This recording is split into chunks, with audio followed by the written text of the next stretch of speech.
pada semangat ya. Pada kesempatan kali ini kita akan mempelajari tentang pengembangan kurikulum di sekolah dasar dengan materi landasan dan pendekatan pengembangan kurikulum. Yuk disimak.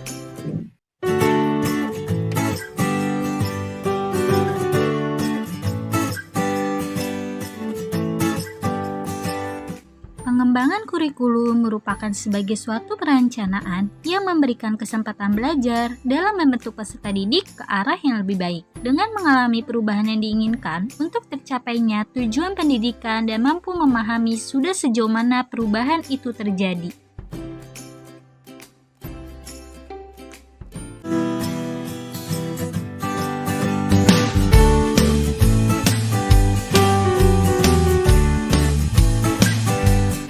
Landasan pengembangan kurikulum dapat diartikan sebagai suatu gagasan, asumsi, atau prinsip yang menjadi sandaran atau titik tolak dalam mengembangkan kurikulum.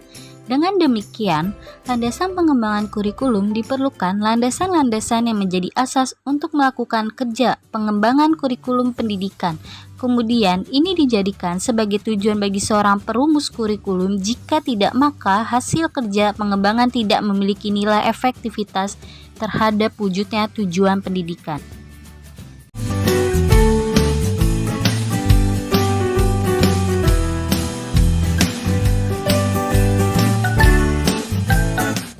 Landasan-landasan yang mendasari pengembangan kurikulum. Yang pertama, landasan filosofis pengembangan kurikulum.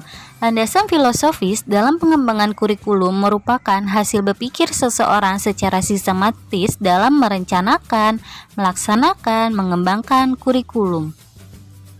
Menurut Mudia Harjo 2008, terdapat 3 sistem pemikiran filsafat yang sangat besar pengaruhnya dalam pemikiran pendidikan.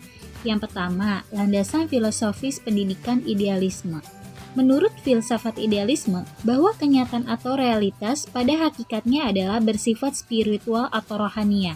Jadi, pemikiran filsafat idealisme ini harus dikembangkan pada upaya pembentukan karakter pada setiap manusia. Yang kedua, terdapat landasan filosofis pendidikan realisme. Ini merupakan kebalikan dari filsafat idealisme. Jadi, filsafat realisme ini dipandang bahwa kehidupan di dunia atau realitas bersifat materi. Maka, kurikulum filsafat realisme ini harus dikembangkan secara runtut dengan berbagai aspek seperti pengetahuan yang bersifat sains sosial ataupun nilai-nilai.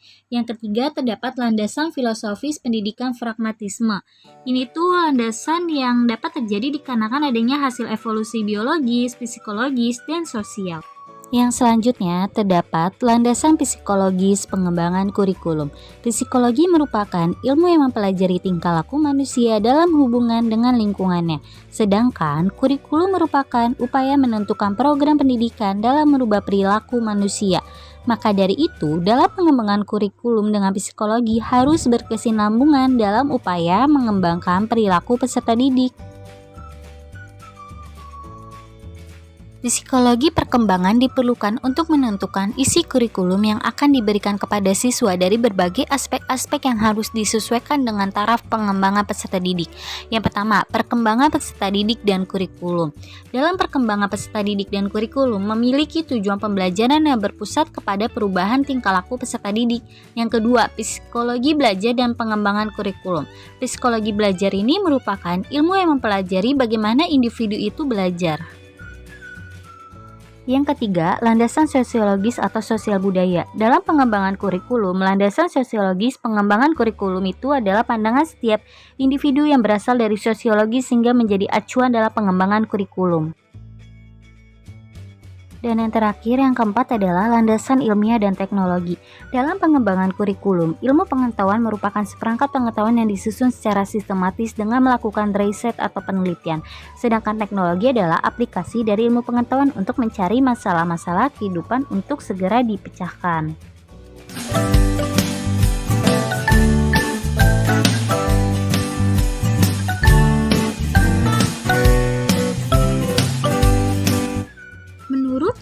Chody Sukmadinata 1997, pendekatan pengembangan kurikulum merupakan sistem kerja dengan mengimplementasikan strategis, step metode, beserta tindakan pengembangan yang teratur untuk membentuk kurikulum yang bermanfaat. Maka pendekatan ini tuh merupakan sistem kerja dengan mengimplementasikan dan sangat erat hubungannya dengan teori atau aliran pendidikan yang dominan.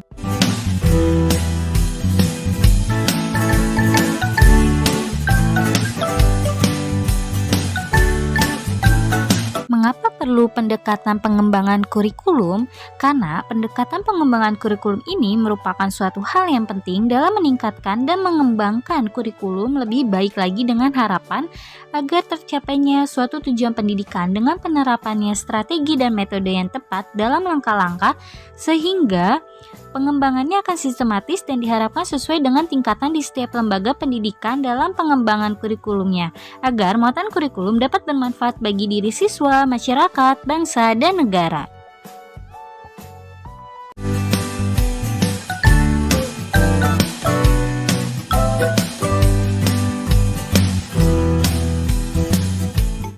Implementasi pendekatan pengembangan kurikulum di sekolah. Pendekatan yang dapat digunakan dalam pengembangan kurikulum yang pertama terdapat pendekatan bidang studi atau mata pelajaran. Menurut Fitria 2017, pendekatan ini itu termasuk sebuah pendekatan yang memiliki pola kurikulum terpisah. Yang kedua, terdapat pendekatan integratif atau terpadu. Pendekatan ini merupakan pendekatan yang dimulai secara keseluruhan yang menyatu dan memiliki makna serta terorganisir.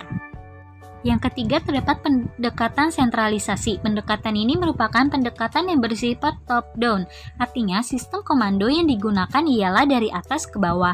Yang keempat, terdapat pendekatan desentralisasi. Pada pendekatan ini menjadikan guru sebagai ujung tombak dalam pengembangan kurikulum di sekolah. Yang kelima, terdapat pendekatan rekonstruksi sosial. Pendekatan ini menekankan kepada isi pembelajaran atau pendidik dan menekankan proses pendidikan dan pemahaman belajar. Selanjutnya, yang keenam ada pendekatan teknologis. Dengan pengembangan ilmu pengetahuan dan teknologi di bidang pendidikan, berkembang juga suatu teknologi pendidikan. Yang terakhir yaitu pendekatan humanistik. Pendekatan ini dikenal dengan pendekatan memanusiakan manusia. Artinya, suatu pendidikan yang memanusiakan manusia dapat memberikan kebebasan yang luas dan meningkatkan kualitas seorang dalam proses belajarnya.